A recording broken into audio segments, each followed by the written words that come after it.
Kenya, hey, congratulations on Small Axe Education. Thank you very much. Thank you. Hey, so first of all, tell me, was this your first movie or was Jingle Jangle your first movie? So Jingle Jangle was my first movie, but this one was like the first song that I was the lead in. So this was a Oh, big wow. one. So how did it feel that you are a part of education and not to mention you're the lead role? Yeah. I think it was incredible. I think just watching the other films as well, they all just stand out insanely. I think just being a part of such a historical program, I think it's just educating me and just also like my parents as well, because they're the second generation of the Windrush. So I just think also it was just so nice. I think upper step in my acting. I think starting off quite small was always good to humble yourself with and like the stages, but also just to be the lead now, it's quite insane. But I think it was really fun. Yeah. Yeah.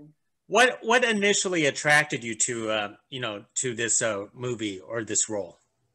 I think it was more just Steve. I think just his like directing. I think I watched one of his films, Widows, with my mum, and just that itself, it was just I was into it, and I think I saw the trailer and I was straight away intrigued. I think, and I was like, I'd love to work with him. So when I like my agent gave me the script, I was like, oh, it's Steve McQueen. I was like, so this was a big one straight away.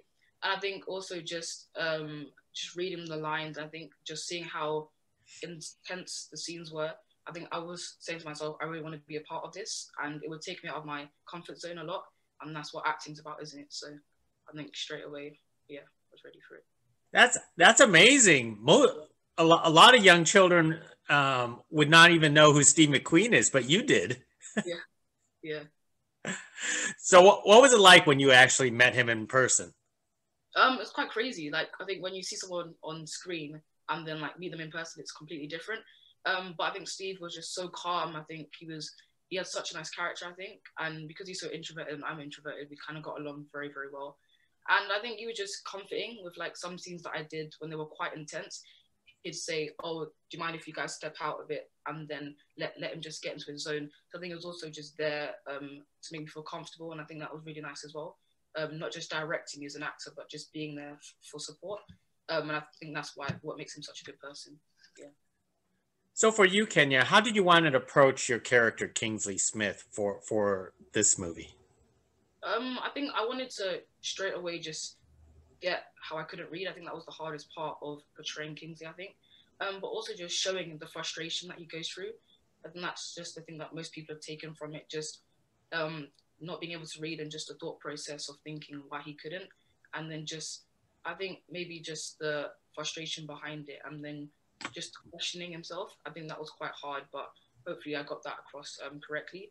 And I think just seeing the transition from the start to the end, how he was always quite upset and quite lonely, I think. And at the end of the film, he felt hopeful that he was slowly able to read. So just seeing that thought process of Kingsley's journey throughout the program. So yeah. How did you feel for being part of a movie that has such a serious subject, and not to mention historical? I think I've always had a love in drama. I think kids shows they're nice, but I think dramas they've always got that element of like you can see who a true actor is, and I think this was quite challenging, and I think it kind of helped me, like I said before, come out of my comfort zone. And I think most of the time you get those roles that are quite easy to portray, but this one was quite hard, and I think it's kind of shown me that I'm able to act as this character. I think I may be more confident in more acting roles that I might get in the future, but also just the other characters as well, how they just did it so well that it made me up my level as well. So I think Sharlene, just her playing the mum, with such a like amazing actress she was. So she was just so high that if I was down here, it would have looked quite weird. So she forced me to reach her level. So yeah. Now, because this has had a little bit of historical context, did you try to do any research at all, or did someone try to explain to you what was actually going on? Well, I think with this one's in particularly, I had two cousins who were dyslexic, so I kind of spoke to them and got like their side of dyslexia, I think, and that was like the main idea I should have got from it. I think it was really helpful from them. But also, I kind of did my own research and just the time period, like the ESM schools and how bad it was in those days and how the community fought together to change it. And just to see like their perspective as well. So not just the perspective that I'm in, just other people, and like the parents' side as well, which you kind of see from the film. So I think it will help a lot of like parents like educate their children as well. So it was really interesting, yeah. Absolutely.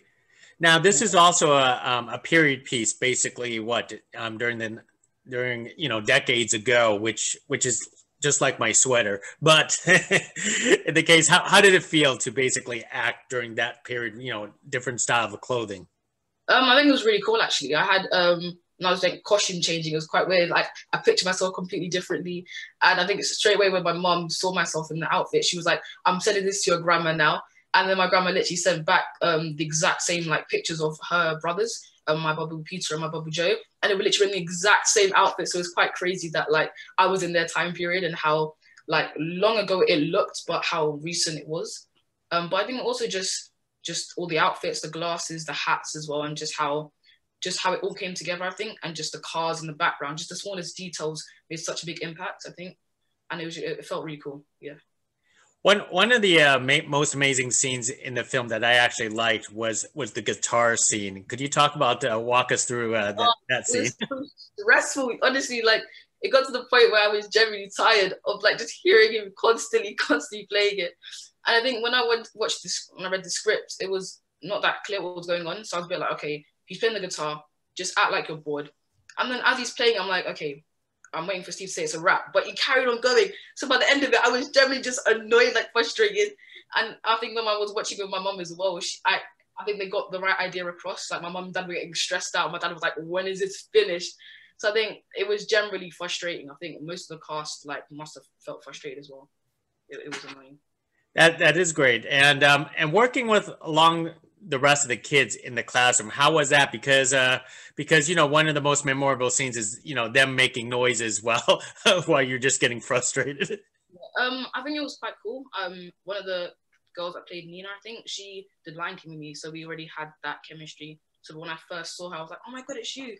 We haven't seen each other for a long time, but I think also just in general, we kind of made a friendship besides being on set. So when we were like eating lunch and stuff, I kind of saw them and said hi to them. But it was really weird because then when we start acting, it's completely different. I don't like them.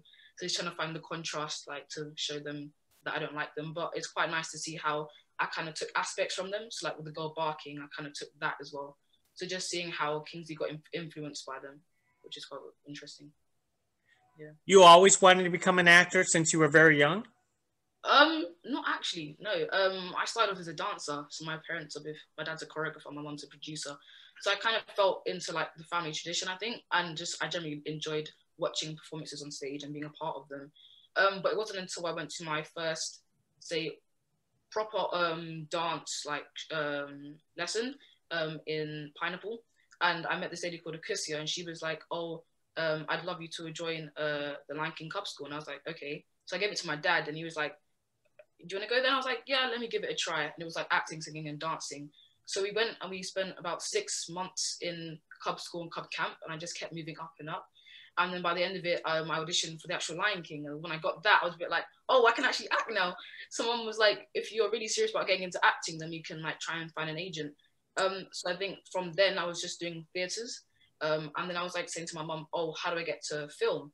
And she was like, oh, we'll see on the internet if there's like any film auditions. So I went to my first film audition. Terrible. Literally, I was just over exaggerating. Just my eyes were too big and I was just performing too much. And I think the lady said to me, with film, it's so much more intimate and you just have to be as natural as possible. I think that was what I needed to understand. And then once I got her tips, my mom was like, all right, let's get an agent because I can see that you really want to become an actor. So since then, I just started acting and then my agent gave me more stuff and I've just fell in love with it even more. Wow, that's awesome. Well, let me wrap it up with one more thing because not only you got Jingle Jangle on Netflix, you're getting Small Acts on Amazon. How does your friends and family feel about that? That you got like in 1 month you're on the 2 biggest streaming services. I think it's quite crazy. I think so many of my primary school kids friends have messaged me. They've been like, "Oh my god, Kenyah, it's so cool to see you've like grown up and like become such a good actor." I think it's nice having like my old friends support me from like the beginning before I was even an actor. So just to know that they're still by my side.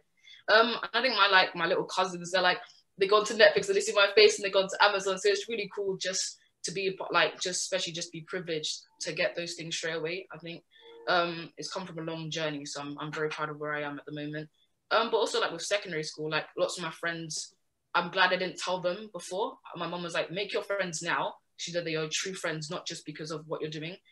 So I made my 4 main friends. They've met my mum and dad. My mum and dad respect them. Then once I told them about this, they were like, oh my God, you actually act as well. So then they were telling their friends. So it kind of gained popularity, but I'm very happy. Excellent. Hey, thank you very much, Kenyah. Good luck, and I know you will do well in your future career. Thank you. Thank you. Bye now.